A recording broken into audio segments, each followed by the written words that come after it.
Bonjour, bonsoir, tout dépendra dans laquelle vous regarderez cette vidéo. On se retrouve aujourd'hui avec un haut qui fait bizarre parce qu'en fait normalement c'est un haut à épaulettes, sauf que comme elles me piquaient parce qu'elles étaient en plastique, je les ai découpées, donc voilà, ça risque de faire un petit peu gros biscotto, mais j'ai pas de biscotto. J'ai l'air sans doute très petite ou très avachie, très tassée, mais c'est mon canapé. J'ai l'impression que plus je m'assois dedans, plus je m'enfonce dans ces méandres. Donc je ne sais pas où j'atterrirai un jour. Mais en tout cas, pourquoi sommes-nous là, vous, moi et mon ami le toast pas content, pour un J'ai lu pour vous spécial rentrée littéraire 2024. Parce qu'étant libraire, j'ai pu avoir la chance de lire des choses un peu en avant-première qui sortent. Si vous ne savez pas, la rentrée littéraire, en gros, c'est toutes les grosses sortes, tous les nouveaux titres qui arrivent après la coupure d'été où il n'y a pas beaucoup de sorties de publications. Donc chez tout type d'éditeur, principalement dans le contemporain adulte. Donc si c'est pas votre cam, vous pouvez ne pas regarder cette vidéo. Sinon, vous pouvez quand même passer un peu de temps avec moi. Je l'ai pas dit, mais mes cheveux ont l'air douteux, mais parce qu'en fait il pleut, mais il fait lourd. Je sors de la douche, donc ils sont encore humides, donc on dirait qu'ils sont ultra gras, mais ce n'est pas ça. Fin du disclaimer. Tout ça pour dire que oui, si le contemporain adulte c'est pas votre truc, vous pouvez passer la vidéo. Sinon, vous pouvez quand même passer un moment avec moi parce que on sait pas, peut-être qu'un pitch va vous botter. Il y en a un qui est super, hein, donc vraiment vous devriez rester. Je vais faire cette vidéo en deux parties. Donc je vais en faire une cette semaine pour toutes les sorties de cette semaine. Donc je vais vous parler des sorties de la semaine, logique. Donc généralement les sorties c'est entre là à partir du 21, 22, 23. Et la semaine prochaine je vous parlerai des sorties du coup de la semaine prochaine. Donc sachant que la semaine prochaine il y aura 2 jeunesses. Donc si ça peut vous intéresser, n'hésitez pas à revenir la semaine prochaine. Mais j'ai quand même 13 livres à vous présenter, donc pas des moindres. J'ai décidé de vous présenter également, outre les livres que j'ai lus et appréciés ou non, ceux que j'ai abandonnés parce que moi ça ne m'a peut-être pas plu, mais peut-être que vous, ils vous plairont, que les auteurs vous parleront. Donc ma foi, nous allons commencer tout de suite. Malheureusement, je vais commencer avec 2 abandons. Parce que la semaine dernière, donc le 15 août et le 19 août, sortaient 2 titres. Il y avait En attendant le déluge de Dolores Redondo. Donc ceux que j'ai pas en physique, que j'ai pas gardé, je vous les mettrai les inserts couverture par là ou par là. Le Dolores Redondo, vous n'êtes pas sans savoir que son autre roman, Tout cela je te le donnerai, fait partie de mon top lecture 2023. Donc quand on m'a proposé celui-là à lire en avant-première entre guillemets, j'ai foncé. Malheureusement ça n'a pas fait. Là on est donc sur un... Autant l'autre c'était un roman noir un peu secret, saga familiale, le Tout cela je te donnerai, autant là on est vraiment dans un policier pur et dur. Donc je vais essayer de vous faire des résumés, ça sera peut-être pas hyper précis, mais à prendre avec des pincettes, mais je suis quand même à peu près fiable, je sais pas. Mais du coup, dans celui-là, on reprenait en fait un fait divers réel sur un tueur, je crois que c'est en Écosse, oui c'est ça.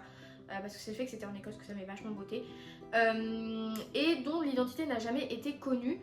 Et donc il y a eu plein de spéculations autour, il y a eu plein de trucs. Et l'auteur a fait vraiment un gros travail de recherche, donc là c'était non négligeable. Faut savoir que j'ai abandonné à presque la moitié.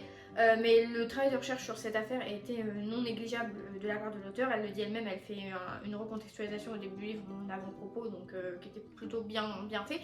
Et du coup, on suivait là un membre des forces de l'ordre qui avait également une obsession pour cette affaire, pour ce tueur en série, qui se retrouve face à ce tueur en série. Je ne dis pas pourquoi du comment, mais ça vous le savez dès le début, dès les premiers chapitres. Et en fait, une fois qu'il est face à ce criminel, qu'il est sur le point d'arrêter et de passer les menottes, il fait un infarctus sur la scène de crime. Et quand il se réveille, la première chose qu'il demande c'est est-ce qu'on a pu l'interroger, est-ce qu'il a avoué ses crimes, etc. Et on lui dit bah non, il s'est enfui. Comment ça? Parce que les gens sont arrivés trop tard et lui il a fait un infarctus. Et j'ai pas du tout aimé. J'ai pas du tout aimé parce que déjà j'ai trouvé ça très gros. Le coup 2 il est face au tueur et puis paf il fait un infarctus et puis quand il se réveille personne, tout le monde est dans les choux. Personne n'est aux aguets parce qu'en mode c'est un héros, il a trouvé l'identité du tueur alors que jusque là personne ne l'avait jamais trouvé tout. J'ai trouvé ça très maladroit malheureusement. Donc ça n'a pas fait pour moi, j'ai pas été au bout parce que j'avais aucun intérêt, j'avais pas d'attrait, le polar ne m'avait pas capté pour que j'ai envie de tourner les pages. Vraiment je me suis dit ouais non, sans intérêt. Donc malheureusement celui-là ne l'a pas fait pour moi. Et également ce qu'il n'a pas fait pour moi, c'est le titre, c'est publié chez Seuil. c'est Je t'ai donné des yeux et tu as regardé les ténèbres. Alors j'avoue que là j'avais été happée tout de suite par le titre que j'ai trouvé très percutant. Là par contre j'ai pas gardé l'auteur, mais de toute façon vous aurez la couverture.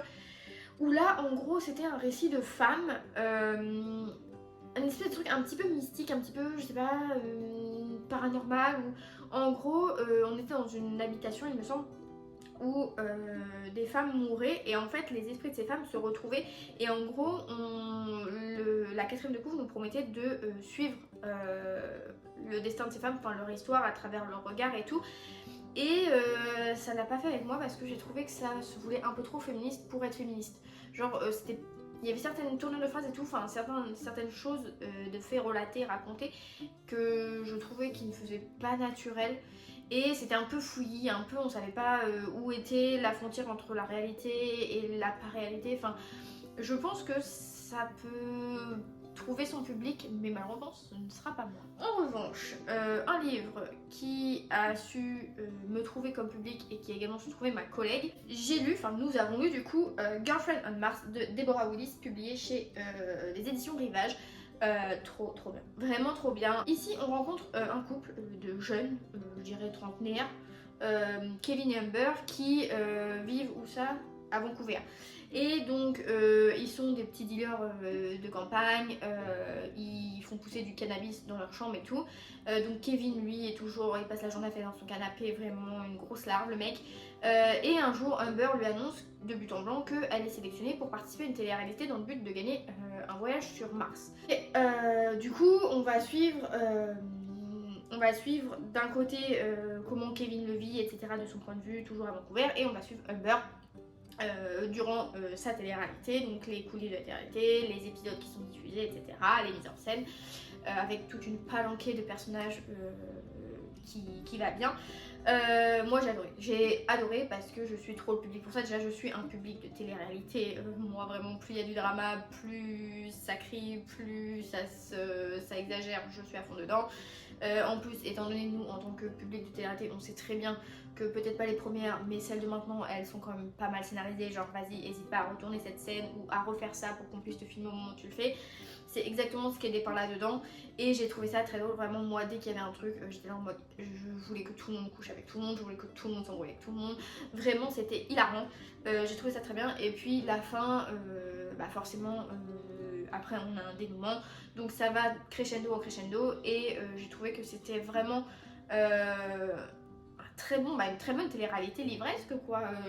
Franchement ça je le recommande complètement, c'est décalé, je vous jure que le Kevin, je ne pouvais plus me le voir en peinture, en nature, en friture le type, vraiment ma collègue, et à chaque fois je l'étais un peu, je fais mais il est pathétique, et ma collègue elle disait oh mais non, on s'attache un peu comme, non pas du tout, Kevin est détestable sur 6. Humber me faisait trop rire, enfin vraiment même les personnages qui gravitent autour et tout, on a le producteur peu scrupuleux, enfin c'est vraiment, si vous aimez les télé-réalités ou même si vous trouvez ça grotesque, ce livre il peut tout aussi bien vous convaincre. Donc voilà, j'ai beaucoup aimé me plonger là-dedans, c'est vraiment un livre que je recommande. Ensuite, j'ai lu et moyennement apprécié Les Jardins de Torcello de Claudie Gallet, donc publié chez Actes Sud. J'ai pris celui-ci parce que de Claudie Gallet, j'avais lu Les Déferlantes au tout début où je lisais du contemporain, enfin j'étais encore au lycée je crois, en seconde, où la prof nous avait conseillé des choses et j'avais choisi deux titres, Par vite et revienteur de Fred Vargas et Les Déferlantes de Claudie Gallet, et j'avais trouvé le récit assez percutant, enfin moi qui ne pensais ne pas pouvoir apprécier du contemporain, j'avais beaucoup aimé, et donc quand j'ai vu celui-là je me suis dit pourquoi pas retenter. Ici en fait on rencontrait Jess qui de base avait un destin tout tracé, sa mère tient un hôtel et elle du coup elle était destinée à reprendre les rênes avec sa mère puis à la suite de sa mère dans son village natal, sauf que elle c'est pas du tout ce qui lui disait, donc elle se retrouvait à Venise à faire la guide touristique un peu et à devoir vivre comme elle pouvait, et à un moment elle se retrouvait entre guillemets mise à la rue parce que l'appartement dans lequel elle logeait se retrouve mis en vente, et donc de là elle va se retrouver chez un couple entre guillemets parce que c'est une époque où l'homosexualité est peut-être pas encore archi bien vue, je sais plus exactement, mais du coup voilà, elle se retrouve avec d'autres gens et elle gravite autour de ces personnages, un peu trop fun family pour vous situer. J'ai bien aimé, j'étais un peu déroutée parce que dans Les Déferlantes c'était vraiment un récit très long, très contemplatif, enfin il se passait des choses mais c'était vraiment un pavé plus gros que ça quand même, en tout cas en poche il était gros. Et ici en fait c'est des chapitres vraiment très courts, des fois les chapitres ils font vraiment, vous voyez, genre vraiment à peine une page, des fois ils tiennent vraiment sur une page tout pile. Et c'est des phrases très courtes, c'est un récit que j'ai trouvé très fragmenté, très fracturé, hachuré, genre vraiment... on n'a pas beaucoup de descriptions sur certaines choses, ni concernant les personnages, et du coup j'ai trouvé que pour s'attacher aux personnages c'était assez compliqué, alors qu'ils ont vraiment un potentiel empathie, genre on le sent.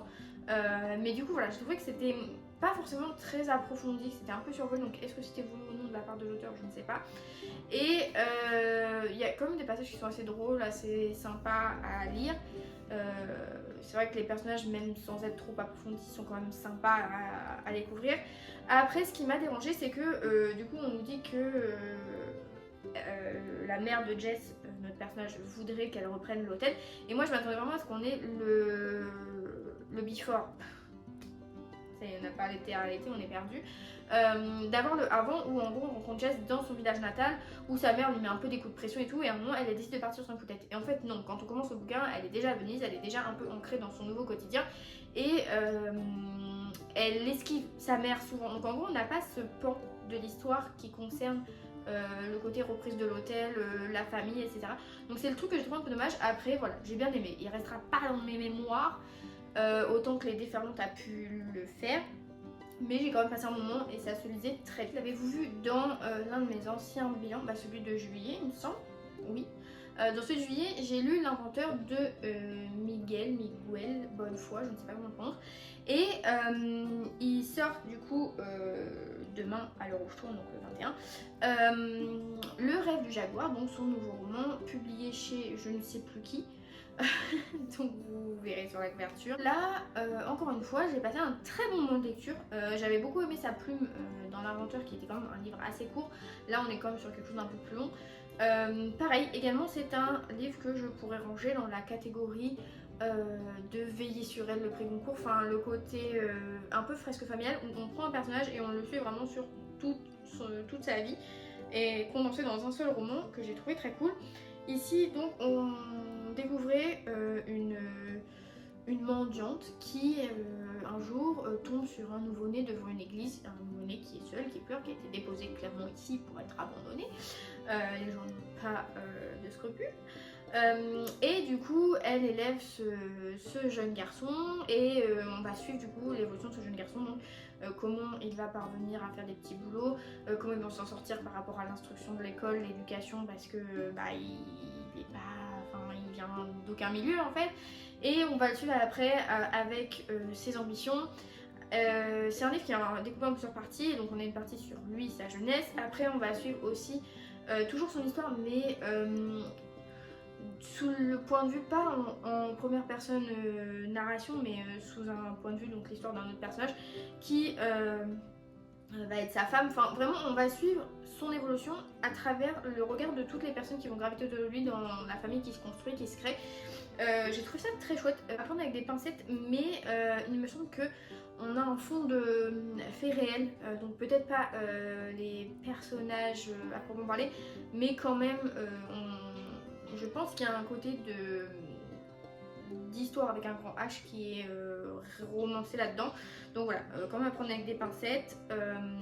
Mais voilà, pour celui-là, vraiment, c'est un livre que je recommande, que j'ai trouvé assez déçu. J'ai lu un autre livre que j'ai pas là parce qu'un de mes collègues l'a emprunté et puis de toute façon je ne l'aurais pas gardé parce que je l'ai pas plus aimé que ça. J'ai lu Le Syndrome de l'Orangerie de je ne sais plus qui m'a laissé perplexe. Voilà, il m'a laissé perplexe.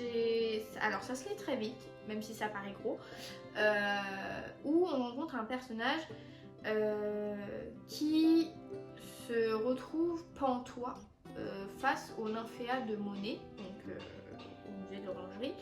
Et suite à ça, il va se dire qu'il y a sans doute quelque chose de caché dans le tableau, une signification, quelque chose, un secret autour de ce tableau. Et donc on va suivre son enquête autour de ça.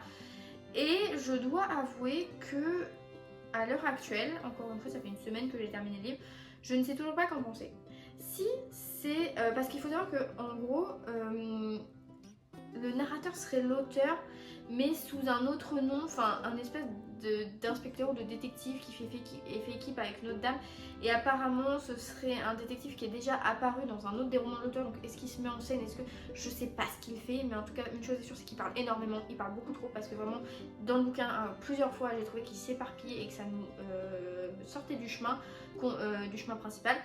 Et en fait du coup je disais si il faut prendre cette histoire au premier degré en mode le mec il est vraiment focus sur cette idée qu'il y a quelque chose, qu'il y a un secret dans les nymphéas, ça me paraît grotesque et tiré par les cheveux, vraiment, parce que enfin je veux dire, j'ai été un peu fouinée sur internet, sur Wikipédia, il n'y a rien qui indique que l'enquête qu'il mène elle vient de quelque part et qu'elle aboutit à quelque chose. En fait il tire des conclusions de certains faits qui genre vraiment il a choisi Nymphéa parce que ça casse la libido, et comme il a perdu sa femme et bah il avait plus de libido, d'accord. Et si c'est à prendre au second degré en mode c'est vraiment pittoresque, ok ça fonctionne. Voilà, si vraiment il faut prendre le mec qui raconte, le narrateur, comme un illuminé qui fait une montagne d'un tout petit détail, d'un tout petit caillou, ok ça fonctionne. Donc voilà, à l'heure actuelle je ne sais pas encore comment je dois l'interpréter. J'attendrai de voir des avis sortir pour voir comment les gens eux l'ont interprété. Mais voilà, si c'est un truc, une enquête premier degré et tout, ni fait ni à faire. Si c'est second degré, c'est plutôt bien joué. Voilà ce que j'ai à dire pour celui-là. Il me reste du coup 2 abandons. Alors, le premier c'est Eureka dans la nuit, donc qui m'a inspirée en lisant le pitch, parce qu'on nous disait que un beau matin, un détective vient toquer à la porte de notre personnage principal, parce que il s'avère que il y a quelque chose de pas clair, en gros qu'elle aurait fui quelque chose, et là du coup on va refaire tout un cheminement pour voir comment notre personnage en est arrivé là, donc qui elle a rencontré, qu'est-ce qui s'est passé dans son passé, etc. Sachant que le titre Eureka dans la nuit, Eureka c'est le village d'où elle vit. J'ai pas du tout accroché, et pourtant j'ai persisté, hein, parce que ça se lisait vite, ça avait le mérite de se lire vite. J'ai été jusqu'à la moitié, même un peu plus, mais il ne se passe rien. Il ne se passe rien, c'était long. La personnage principale ne faisait que chouiner sur son sort et faire des mystères pour pas grand chose. Et en fait, je savais pas où on voulait nous mener, parce qu'à un moment, nous on comprend un truc direct limite. Et elle a pas l'air de l'avoir compris ou de le savoir, ou je sais pas, enfin j'ai trouvé que c'était un peu fouillis. Et pour moi, Eureka, donc ce fameux village, pour moi c'est une secte. Mais du coup, d'après ce qu'elle en dit, c'est comme ça que je le ressens et que je l'interprète, mais est-ce que c'était, je sais pas. Et puis il y a un autre personnage dont apparemment elle était amoureuse, mais la personne est partie, mais en fait on a le point de vue de la personne qui est partie, et en fait elle aussi elle l'aimait mais elle l'a pas dit, et machin, et vas-y.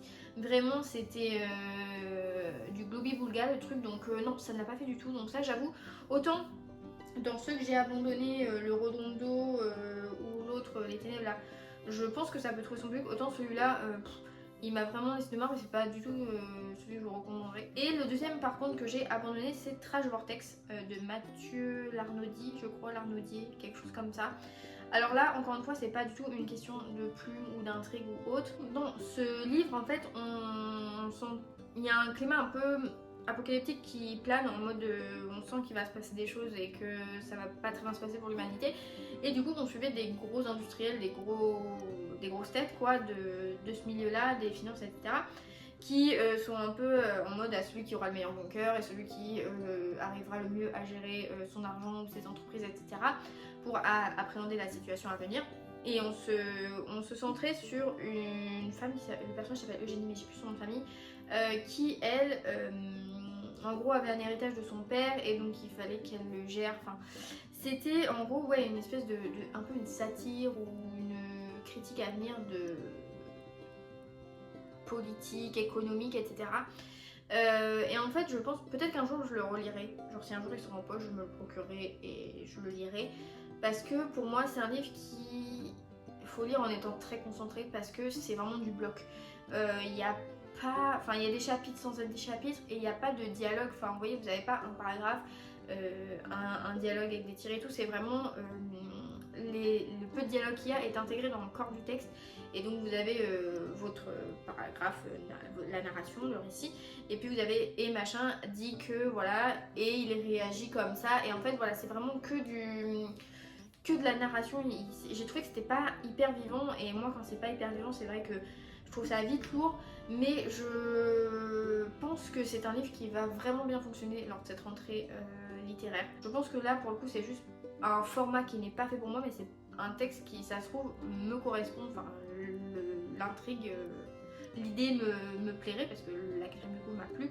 C'est juste que voilà, dans la forme c'était sans doute pas ce que je devais et pouvais lire à ce moment-là, sachant que j'avais d'autres lectures en tête et à lire, donc mais peut-être qu'un jour on sera réconciliés. Mais voilà, ça je pense que c'est un texte qui peut plaire.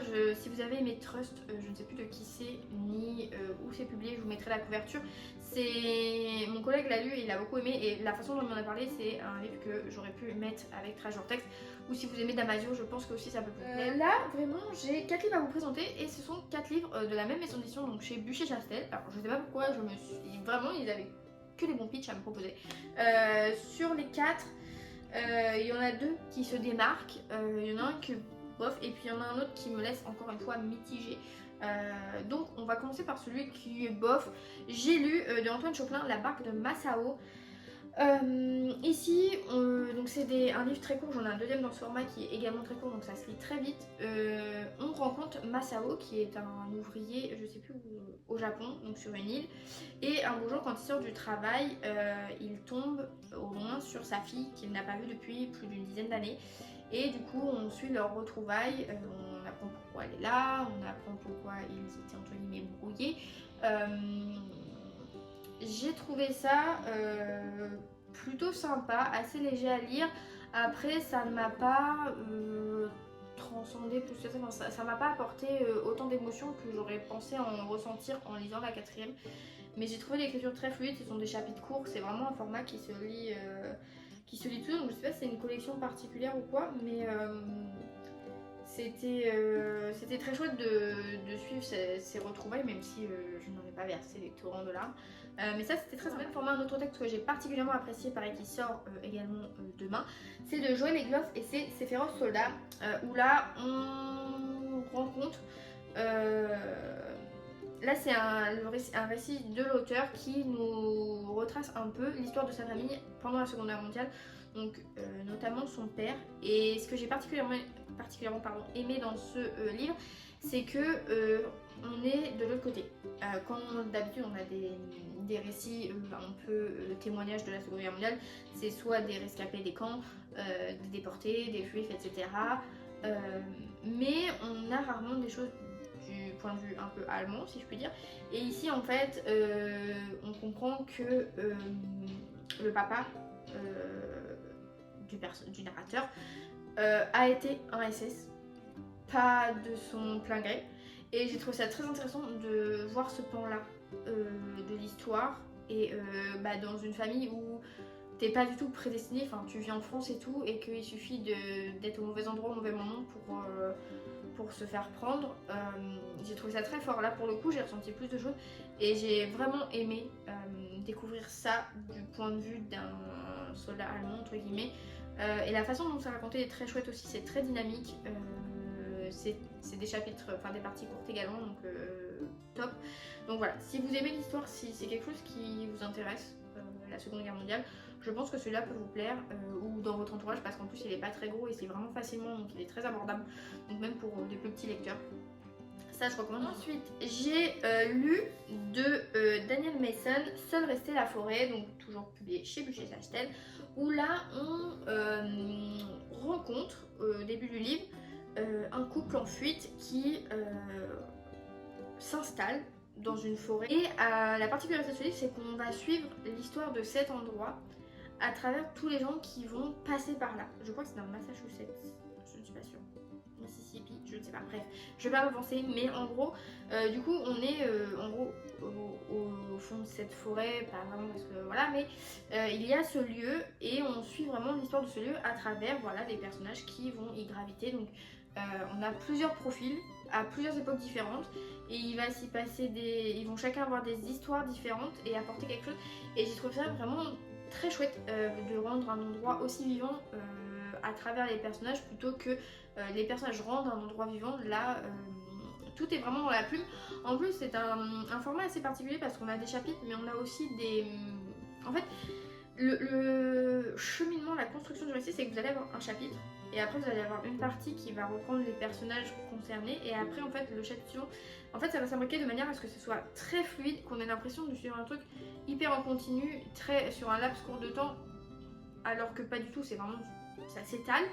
Et la fin m'a un peu déroutée. J'ai trouvé un peu ça, j'étais genre ok, c'était un petit peu surprenant, mais c'était plutôt très cool. Et puis vous avez également, donc je vous disais dans le format, on a aussi des illustrations. Alors attendez, j'en trouve une. Que ce soit des photographies ou des morceaux de peinture, de tableaux, toutes les références sont données à la fin. Donc ça j'ai vraiment aimé. Malheureusement, celui que en fait je le recommande, mais il faut s'y faire parce qu'on a eu le problème avec mes autres collègues, c'est que on a été 3-4 collègues, on a lu chacun un livre différent. Et on s'est confronté au même problème, c'est que l'un des personnages était détestable. Et c'est vrai que quand un personnage est détestable, ça rend la lecture lourde en fait. Bref, tout ça pour dire que j'ai lu de Safia Sinclair, donc toujours chez Chastel, Dear Babylon. Donc, là ce qui m'a dérangé c'est le papa. Je vais y revenir. Mais du coup ici c'est le récit de la vie de l'auteur, enfin de son enfance. Donc on est sur du fait réel, donc ça j'ai beaucoup aimé. Et la particularité c'est que on est en Jamaïque et qu'on va suivre le mouvement, l'état d'esprit, je sais pas, c'est pas une religion, mais en gros le mouvement Rastafari, donc qui est un mode de vie assez particulier. Donc pour moi j'ai appris beaucoup de choses dans cette lecture parce que pour moi les Rastas c'était juste des personnes de couleur qui avaient des dreadlocks, donc vraiment j'étais très néophyte là-dessus. Donc si je dis des choses maladroites dans la vidéo, veuillez m'excuser, mais je pense que je suis ressortie de cette lecture moins bête. Tout ça pour dire que donc on suit ce mouvement et là, en fait le papa de notre auteur, donc de notre narratrice, notre personnage principal est Rastafari et donc forcément il construit sa famille autour de ça, etc. Et donc évidemment les femmes n'ont pas les mêmes options de vie entre guillemets que les hommes de la famille, que ce soit les frères, le père, etc.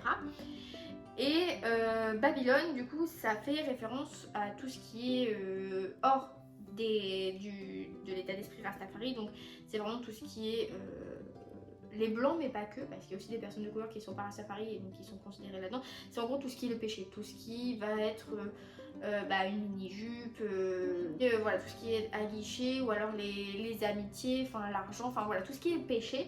En gros Babylone c'est le péché et donc en gros quand on est Rastafari il faut fuir ça. Et vraiment on suit donc cette jeune femme dès son enfance qui grandit là-dedans et qui se voit un peu en marge de la société parce que toutes les personnes qu'elle va fréquenter à l'école ou quoi déjà ne vont pas, vont la plupart du temps être blancs et quand ils sont de couleur ils sont pas dans le mouvement Rastafari pardon, donc ils ont pas du tout ce truc là et en gros elle va être confrontée à un péché et on va lui dire que tout ça c'est vraiment le mal incarné et du coup, elle va être confrontée au fait que est-ce que c'est vraiment le mal incarné parce qu'elle va fréquenter des gens et voir des choses qui ne lui font pas ressentir ça. Et donc, voilà. Donc, tout ça pour dire que son père est détestable. Vraiment, le personnage du père est exécrable. Et j'aurais pu abandonner, mais en fait, je voulais aller au bout de ce livre parce que je voulais honorer l'auteur en me disant je veux la voir s'émanciper. Vraiment c'était mon seul but dans ma lecture, je me disais j'avance, à un moment elle va s'émanciper parce qu'elle a conscience de certaines choses et de choses qui vont, qui ne vont pas et elle a d'autres personnages qui gravitent autour d'elle pareil qui se rendent plus ou moins compte et je voulais vraiment voir son émancipation et en fait le père est de plus en plus détestable, vraiment c'est terrible d'être comme ça. Et après je me dis en fait est-ce que vraiment en 2024 il y a encore ce genre d'état d'esprit, enfin ce mouvement, est-ce qu'il a toujours la même ampleur, la même façon de fonctionner ou est-ce qu'ils sont plus ouverts sur des choses, enfin, par exemple eux dans leur mouvement la polygamie il n'y a pas de souci, lol. Mais du coup voilà, je sais pas ce qu'il en est alors à l'instant T en 2024 exactement. Parce que voilà, je suis plus érudite maintenant sur la question, mais je suis pas non plus de là prête à faire une thèse dessus. Surtout que j'aurais pas ma place parce que je suis blanc-bec. Mais voilà, et en fait, le truc c'est qu'à un moment, le père a des actes, des propos qui me fument, qui m'ont mis hors de moi. Vraiment, je l'ai lu, j'étais en week-end, les gens passaient devant moi et ils voyaient ma tête et me disaient mais tu subis ta lecture, et j'étais là, oui je la subis. Parce que vraiment je vais au bout juste pour l'auteur, pour la voir grandir. Et en fait la fin, est-ce que c'est vraiment spoilé ou pas, mais en gros elle va, par rapport à tout ce que son père a fait et est à l'origine de certaines choses, etc. La dimension du pardon qui est abordée, elle n'est pas abordée dans le sens auquel je m'attendais. Enfin, voilà, ça me laisse un peu, mais après je me dis, est-ce que c'est parce que c'est la famille? Mais après je me dis, c'est pas parce que c'est la famille qu'il faut tout tolérer, et des fois on est mieux sans la famille qu'on nous a imposé et mieux avec la famille qu'on se choisit, qu'on se construit. Enfin bref, voilà, je suis un peu dubitative sur la fin. Mais ça n'empêche que je vous le recommande parce que ça reste un bon texte. Ça fait apprendre des choses. Notre narratrice, notre auteur est très agréable à suivre. J'ai beaucoup apprécié être à ses côtés pendant cette lecture. Donc voilà, ça c'est vraiment une lecture assez coup de poing, je dirais. Et on va voir aussi dedans, il y a une dimension de l'importance de la littérature, pardon, des mots. Et j'ai trouvé ça très fort et très poignant. Donc ça, je vous le recommande également. Mais voilà, préparez-vous à détester le... Enfin, le dernier livre que j'avais vous présenter, donc c'est un livre qui cette fois sort au moment où vous voyez cette vidéo, vendredi. Que j'ai terminé ce matin fraîchement avant de tourner parce que je voulais vraiment l'inclure. Ah, mais ça me fait penser qu'il y en a un autre que j'ai abandonné. Alors attendez, je vous parle de celui que j'ai abandonné, pareil, qui normalement sortait le 22. C'est la Bedouinen des Tanuki. Je mettrai la couverture. J'ai abandonné parce que alors ma collègue l'a lu, elle a dit que c'était très drôle, assez léger et tout. Moi j'ai trouvé ça un peu grotesque parce que là normalement la quatrième de couple nous disait qu'on rencontrait, on était dans un, je crois que c'est au Japon ou en Chine, enfin bref un pays asiatique où il y a les tanuki. Les tanuki c'est un peu des espèces de petits rassemblements ou des petits esprits, enfin des choses qui peuvent prendre différentes formes et te faire un peu des blagues quoi. Et en gros il y avait un espèce de seigneur qui venait voir un de nos personnages et disait bah moi je veux ta fille et je l'aurai coûte que coûte. En gros vraiment j'aurais vu très mal mais parce que ça m'a... Bref. Et du coup un des tanuki va faire en sorte, ou des tanuki plusieurs vont faire en sorte de sauver la fille et d'empêcher que le malheur arrive. Et en fait ça m'a dérouté, j'ai trouvé que ça partait un peu dans tous les sens, ça mettait du temps à démarrer et que quand ça démarrait ça partait dans tous les sens, que je ne savais plus qui j'étais, où j'étais. Et il y a une obsession, alors j'ai vérifié sur internet, apparemment c'est vrai, mais j'ai trouvé qu'il y avait une obsession sur la taille. Alors j'allais dire je vais le démonétiser, je ne le suis pas, mais sur la taille des testicules des tanuki. Genre ils sont vraiment présentés en mode ils ont une grosse paire, voilà, vraiment énorme, et que c'est une peau qui est hyper rare, qui est hyper précieuse et tout, mais on fait trop un focus là-dessus et ça m'a un peu dérangée. Donc j'avoue j'ai pas cherché plus loin, franchement en 2 heures j'avais même pas lu 100 pages, alors que moi 100 pages normalement c'est en 45 minutes. Donc autant vous dire que j'ai mis de côté et je me suis donc du coup plongée dans un livre qui sort, comme je le disais, le vendredi 23, donc après-demain. Bienvenue à la librairie Yunam de Wang Bohong. Alors je sais pas, alors sur les prononciations n'hésitez pas à me prendre si vous parlez la langue parce que je vais peut-être très mal prononcer les noms des protagonistes. Et c'est aux éditions Piqué. Alors je lis peu de littérature japonaise, non c'est pas japonais, c'est coréen. C'est coréen. Ah là là, c'est raciste ce que j'ai dit, je sais pas, bref. Bref, de littérature asiatique en général j'en lis peu parce que comme je vous l'avais dit quand j'ai lu le restaurant des recettes oubliées là, je trouve que c'est une littérature, je savais pas si c'était propre à ce livre ou en général, mais où on est vraiment en partie et c'est pas un fil conducteur. Ici, agréablement surprise parce que c'est un fil conducteur, c'est vraiment une histoire en continu.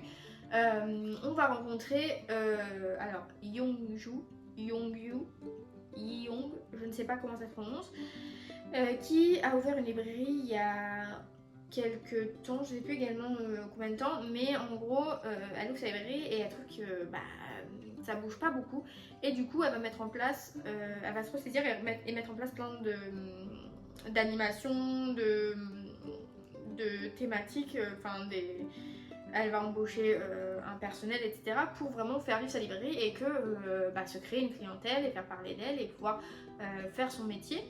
Et du coup on suit ça et j'ai adoré. C'est vraiment une lecture doudou, trop mignon. Il n'y a pas d'intrigue, vraiment cherchez pas à vous faire des nœuds à la tête parce qu'il n'y en a pas du tout. C'est vraiment un long fleuve tranquille. Vous prenez ça, vous le savourez, tout se passe bien. Les personnages sont tous adorables les uns les autres.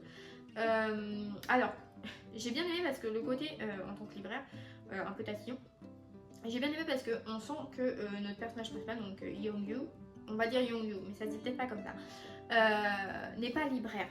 Et, donc ça sera jamais libraire, n'est pas libraire, qui veut dire que notre libraire, on sent qu'elle n'est pas libraire de base, et qu'elle a vraiment pas les réflexes d'un libraire, quoi. Elle est vraiment là en mode, ah bah moi je l'ai beaucoup lu, donc je peux conseiller que ceux que j'ai aimés, et puis voilà.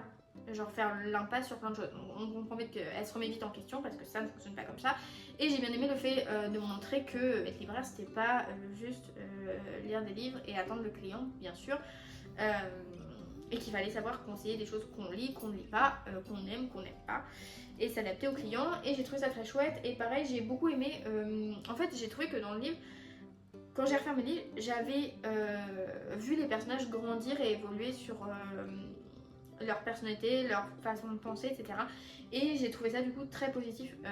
Alors oui, effectivement, j'ai sans doute dans ma tête très mal lu les noms des protagonistes, mais contrairement à des fois où je me sens un peu perdue sur tout ce qui peut être terme à consonance asiatique, etc.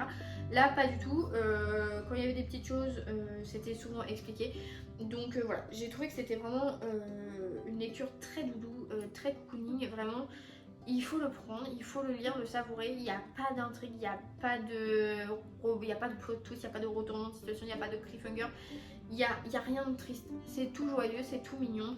Donc ça c'est vraiment pour l'instant mon coup de cœur de la rentrée littéraire. Donc j'ai hâte de pouvoir le conseiller. Et sur ce, bah, ma foi, on a fait le tour. Donc je vous ai présenté les livres que j'ai lus, que j'ai abandonné. Voilà, j'espère que cette vidéo vous aura peut-être donné envie d'en découvrir certains, parce que l'avantage des J'ai lu pour vous, c'est que je vous parle d'un livre qui peut-être vous tente et que vous n'iriez pas dépenser votre argent direct en ayant une crainte que ça vous plaise pas. Donc j'espère que mes avis peuvent vous aiguiller là-dedans. N'hésitez pas à me dire dans les commentaires s'il y en a qui vous tentent, si vous en avez lu d'autres, ou revenir plus tard sur cette vidéo pour me dire si vous en avez lu certains. Ce que j'avais à dire, n'hésitez pas à vous abonner pour être à l'affût des futures vidéos, surtout qu'en plus j'ai pas mal d'idées pour les mois à venir.